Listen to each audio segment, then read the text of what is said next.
ایک دفعہ کا ذکر ہے کہ ایک بادشاہ کا دربار لگا ہوا تھا۔ چونکہ سردی کا دن تھا اس لیے بادشاہ کا دربار کھلے میدان میں ہی لگا ہوا تھا۔ سب خاص و عام صبح کی دھوپ میں بیٹھے تھے۔ بادشاہ کے تخت کے سامنے ایک میز تھی اور اس پر کچھ قیمتی اشیاء رکھی تھیں۔ وزیر، مشیر اور امراء وغیرہ سب دربار میں بیٹھے تھے۔ بادشاہ کے خاندان کے دیگر افراد بھی موجود تھے۔ اسی وقت ایک شخص آیا اور دربار میں داخلے کی اجازت چاہی۔ اجازت مل گئی تو اس نے کہا کہ میرے پاس 2 اشیاء ہیں۔ میں ہر ملک کے بادشاہ کے پاس گیا ہوں اور اپنی اشیاء کو بادشاہ کے سامنے رکھتا ہوں، پر کوئی فرق جان نہیں پاتا۔ تمام ہار چکے ہیں اور میں ہمیشہ کامران و کامیاب ہو کر لوٹتا ہوں۔ اب آپ کے ملک میں آیا ہوں۔ بادشاہ نے کہا کہ کیا اشیاء ہیں؟ تو اس نے دونوں اشیاء بادشاہ کے سامنے میز پر رکھ دیں۔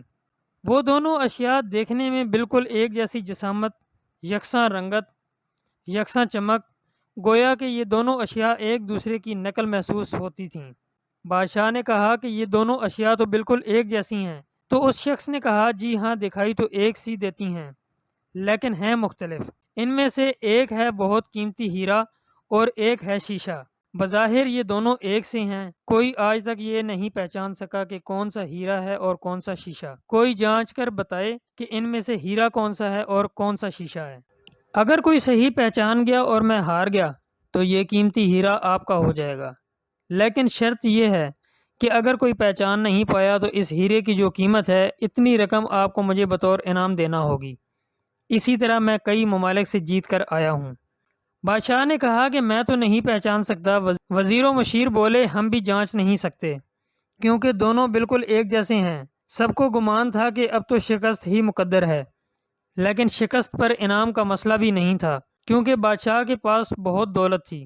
بادشاہ کی عزت کا مسئلہ تھا۔ تمام عالم میں یہ مشہور تھا کہ بادشاہ اور اس کی رعایا بہت ذہین ہے۔ کوئی شخص بھی پہچان نہیں پا رہا تھا۔ آخر کار تھوڑی سی ہلچل ہوئی۔ ایک نابینا شخص ہاتھ میں لاٹھی لیے اٹھا۔ اس نے کہا کہ مجھے بادشاہ کے پاس لے چلو۔ میں نے تمام باتیں سنی ہیں اور یہ بھی سنا ہے کہ کوئی پہچان نہیں پا رہا ہے۔ ایک موقع مجھے بھی دے دیں۔ ایک آدمی کے سہارے وہ بادشاہ کے پاس پہنچا اور اس نے بادشاہ سے درخواست کی کہ ایسے تو میں پیدائشی نابینا ہوں، لیکن پھر بھی مجھے ایک موقع دیا جائے جس میں میں بھی ایک بار اپنی ذہانت کو جانچ سکوں اور ہو سکتا ہے کہ کامیاب بھی ہو جاؤں، اور اگر کامیاب نہ بھی ہوا تو ویسے بھی آپ تو ہارے ہوئے ہیں۔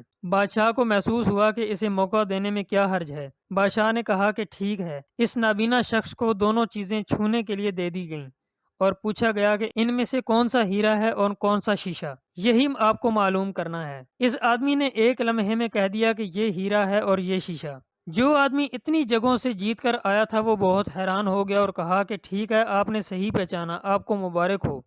اپنے وعدے کے مطابق اب یہ ہیرا بادشاہ کا ہوا۔ تمام لوگ بہت حیران ہوئے کہ ایک نابینا شخص نے کیسے جان لیا کہ اصل ہیرا کون سا ہے، اور سب نے یہی سوال اس نابینا شخص سے کیا۔ اس نابینا شخص نے کہا کہ سیدھی سی بات ہے، دھوپ میں ہم سب بیٹھے ہیں، میں نے دونوں کو چھو کر محسوس کیا، جو ٹھنڈا رہا وہ ہیرا ہے اور جو گرم ہو گیا وہ شیشہ ہے۔ تو دوستو، اس کہانی سے ہمیں یہی سبق ملتا ہے کہ اسی طرح زندگی میں جو شخص سخت اور مشکل حالات میں گرم ہو جائے اور حالات کا سامنا نہ کر سکے وہ شیشے کی مانند ہے، اور جو مشکلات میں ٹھنڈے مزاج اور صبر سے کام لے وہ ہیرے کی مانند ہے۔ امید کرتا ہوں کہ ہر بار کی طرح آپ کو یہ میری مورل سٹوری بھی پسند آئی ہوگی۔ اگر آپ کو یہ میری ویڈیو پسند آئی ہے، اس ویڈیو کو لائک کریں اور میرے چینل کو سبسکرائب کریں اور اس سٹوری کو دوستوں کے ساتھ شیئر کریں۔ ملتے ہیں ایک نئی سٹوری کے ساتھ، تب تک کے لیے اللہ حافظ۔